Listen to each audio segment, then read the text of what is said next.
কি মা? পচা গাছ লাগাইছে কেন?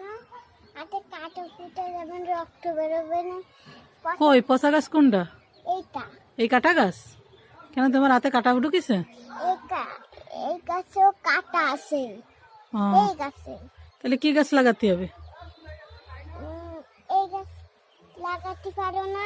এই যে এই সুন্দর গাছ? হ্যাঁ, হ্যাঁ, তো তুমি এই এই সুন্দর গাছেও তো এই যে কাটা আছে, দেখেছো? সুন্দর গাছে তো কাটা আবার। হ্যাঁ। এই এই সুন্দরটা আছে। তা তুমি পোক হয়ে গেছে। সুন্দরতা থুয়ে তুমি এই কাটা। এইগুলা ভেঙে ফেলে দিছো কেন? হুম, এই গাছগুলা ওগুলো মরে গেছে। মরে গেছে। হুম। ওর মধ্যে ফুক আসতে দিবেন। পোকা আছে।